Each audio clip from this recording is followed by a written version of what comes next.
Well, as the game celebrates Women in League round here on The Fan, we are privileged to be joined by three leading ladies who are rugby league royalty. They have been in and around the game for over 60 years. I'll introduce you to them now. Judy McCarthy, Robyn Coote and Caryl Raper. Ladies, thank you so much for joining us on The Fan. Now, Bob said the three of you are the first ladies of rugby league. How does that sit with you? Wonderful, we are. Very nice. We are. Yeah. We just wish someone paid us money for it, but we don't. We've been friends for a very, very long time. I really believe that the camaraderie amongst the girls was every bit as good as the boys had. Oh, yes. Yeah. With one another. Yeah. You know, we were all very close. Yeah. I mean, when the boys were away, we all stayed together. Yeah. We partied together. Yeah. We did everything together. Our kids grew up together. Yeah, You know, it was fantastic. And the boys were always close. They were Close mates. every time that Always. they played, they'd always go out together, and we'd usually go out for dinner. So friends after the game, but not during the game. Not during. No. That was a bit tough. So you don't have a lot of memorabilia like the players do now, but you would have so many memories of those grand finals that you played against each other. And, you know, what were the nerves like for you as the supporting acts watching from the sideline?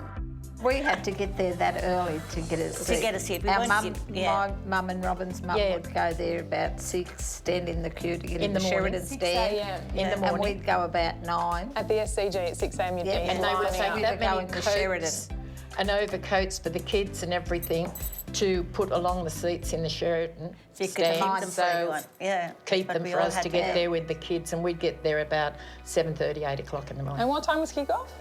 3. 3 o'clock. So what would you do with your children Oh, well, they for had- 6 hours, 7 hours, 8 hours? There was no pressure or anything. They didn't have any babysitters there then either. Because this was a time where there were very strict rules about where women could go within the SCG itself. What was that like? Well, we didn't notice it at that time. That was normal. So, you know, we weren't allowed in the members stand. That was a hollowed ground. I had to stand outside in the hallway. It was freezing cold, waiting for them up there to, you know, get changed. But if one of the players would come down and say, "Go up and get John," he's been up there for ages, and they'd go, "Oh, it was a good excuse." They'd go back up, and his wife would go, "No, he's gone. Oh, I'm sorry, I forgot." Oh, yeah, but those were the days. But we played mainly at the cricket ground every Saturday. Yeah. Or the sports ground on a Sunday. With them That match of the day was fantastic. Yeah. When we started getting tickets to go. Yeah. It was great. The boys tell the story of how it wasn't just drinks at the SCG. What happened after the game? Well, we'd go to the cauliflower, the infamous cauliflower. And were you allowed to, and the kids, no? The girls, we'd stay in the car, this car here, and we'd put all the kids in another car in front of us, and the boys would bring out drinks and chips, and we would be laughing, and that's where our friendships were cemented, because it was... And the kids were all mates. Yeah, and the kids were fine, they were in the car, that poor car would be like a mess, but that's what we did, and it was fine, you know? We'd sit there, and then we'd go back to St. George Leagues Club, or we'd take the kids home, or whatever, you know? When the boys went away, we used to meet up in someone's house, didn't we? Yeah. And we would have our little celebration with our kids and everything. And When you say away, this was a time where the tours were long. Yes. 6 months. They were. And they wouldn't John's be on one. TV No. live, would it? No. Wouldn't be on TV till later. The first time that Ron went for a long time, as I said, I'll never forget it, Yeah, it you was know. awful.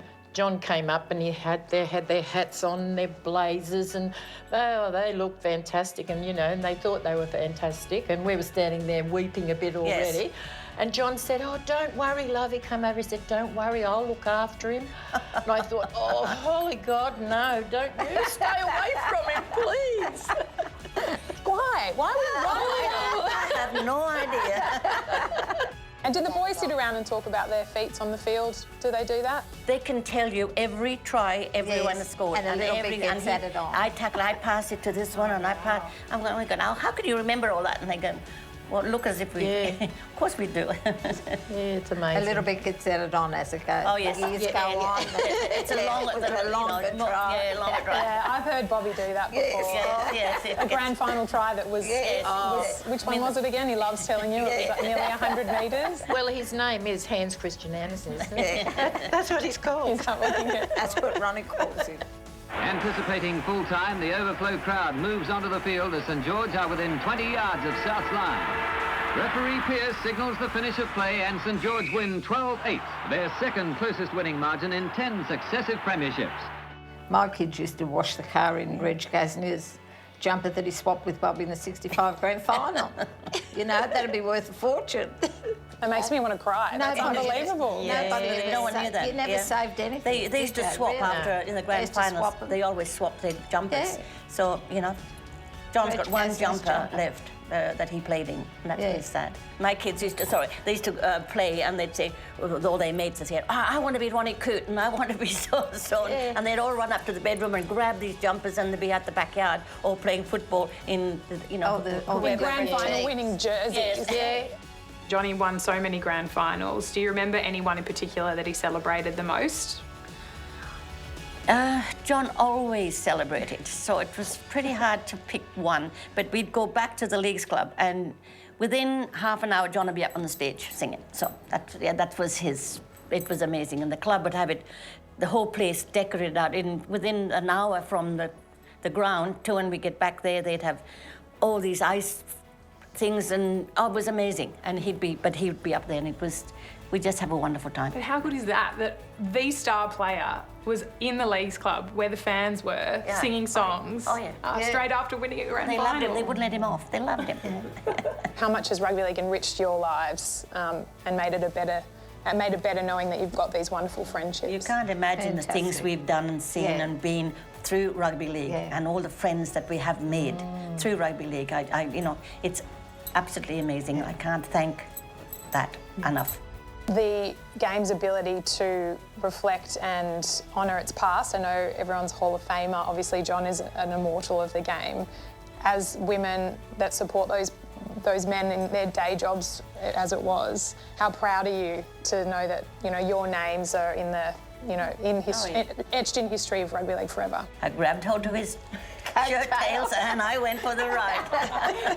And I loved it. Was it a wild ride? Oh, yes. It must have been. It was incredible. Well, Judy and Robyn and Caryl, it's been so wonderful to hear your stories and to reflect. And before we let you go, I just want to show you a couple of photos that we've managed to find in the archive. Goodness me. And I really think they're special. Is that maybe one of those moments when Johnny was on the stage singing? Oh, God, look at those pants. At least he's got them on there. Yes, I don't know where that was. How good's your hair? And the glasses? We used to go and get it done every Saturday morning in the beehive. Yeah, this was saying hello or goodbye, I'm not sure, at the airport. That was hello. Hello.